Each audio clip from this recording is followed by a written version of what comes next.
All right, so a short video today just on Coulomb's law.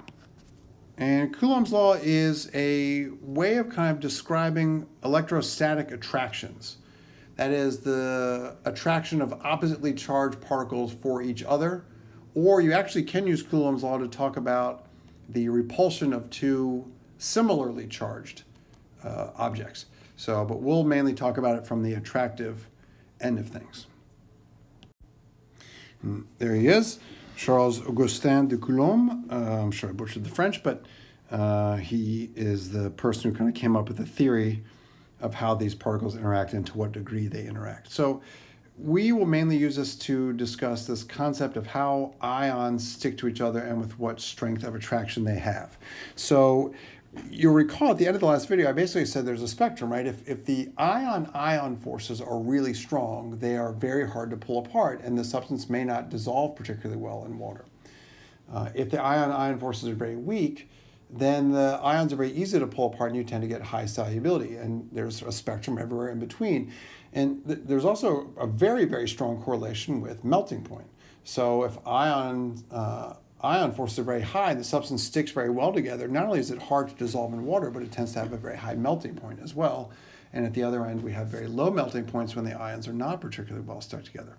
So some of the work that Coulomb did was not on ions, because we're talking about in the 1700s, so he had really no idea about ions, but he knew about how charged objects in an electromagnetic sense work. And as it turns out, of course, that's just how ions work, just on a very small scale, but the idea of it works just fine. So there is a concept of Coulomb's law, and Coulomb's law talks about this strength of attraction, which we could label as a force of attraction, and that is equal to, there's a constant here, which we don't need to worry about.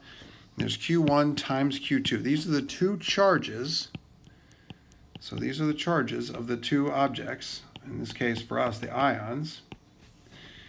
They're multiplied together, divided by r squared, which is the distance between them squared.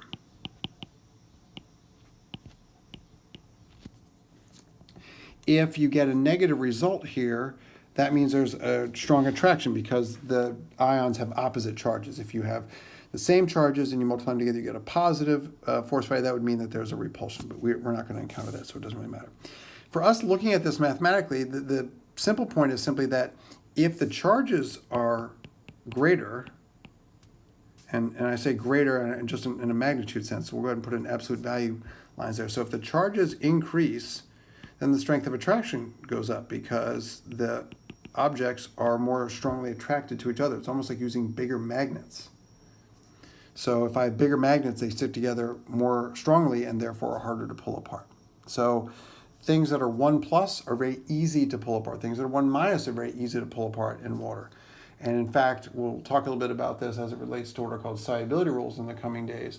But everything that has a charge of 1 plus in the alkali metal region, so the sodiums, the lithiums, the potassiums, that sort of thing, they all dissolve in water. Every compound with sodium in it dissolves in water. So that's because it's easy to pull apart, because it has a small charge. And not only does it have a small charge, but it also has a large radius. So if the size of the radius goes up, if the distance goes up, so if the size goes up, the attractions go down, because the objects are not close enough to each other to exert those attractions. So if I pull two magnets very far away from each other, they really don't interact much together.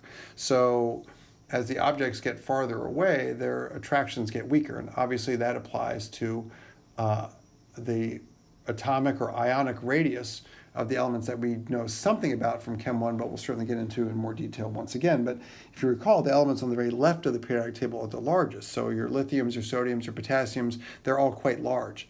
And because they're quite large, when they interact, they don't have strong attractions, because they have both sort of features that are predictive of weak Coulombic attractions, which are low charges and large radius. So they have weak attractions.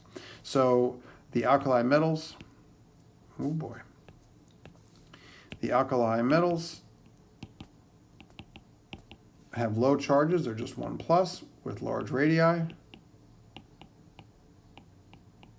And and so therefore they tend to be very weakly attracted to things, and so they have weak attractions and are easily pulled apart. So they have very high solubility, meaning that water has a very easy time dissolving compounds with them because water sticks to them just fine, and they do not have very strong ion-ion forces as a result. If we did a quick example of this to sort of wrap up the topic, if I compared something like sodium fluoride versus something like magnesium oxide, if you have a periodic table handy, and you should, I don't know why you'd be watching a chemistry video without having a handy-dandy periodic table, you'll note that Na and Mg are right next to each other, so their sizes are about the same, and F and O are right next to each other, so their sizes are about the same. So sizes are comparable, but Na is 1 plus, F is 1 minus, Mg is 2 plus, and O is 2 minus. And MgO really does not dissolve in water to any great extent, and sodium fluoride is very, very soluble. So it's very soluble because of those weak attractions, and MgO is virtually insoluble. Very little of it dissolves. And again, a tiny bit of it dissolves, and that's something we'll talk about later as well. You could also look at a different example, which would be the same MgO versus CaS. In this case, the charges are the same because Ca and S are both just one row down from Mg and O respectively. So the charges are the same, but the sizes are not. And since Ca and S are both one row down from Mg and O respectively, what do we think that that does to their strength of attraction? Well, it's going to reduce their strength of attraction because we've moved those same charges farther away from each other. Really, in a different way to think about it, which sometimes I prefer to think about it, we've reduced what's called charge density. We've taken the same amount of charge, but in the case of Ca and S, we've put it into a much larger container. And so at any one point of that container, there's less charge. So we say we've reduced its charge density. So there's a lower density of charge when we do this. So the radii are smaller and larger. And so MgO is again insoluble,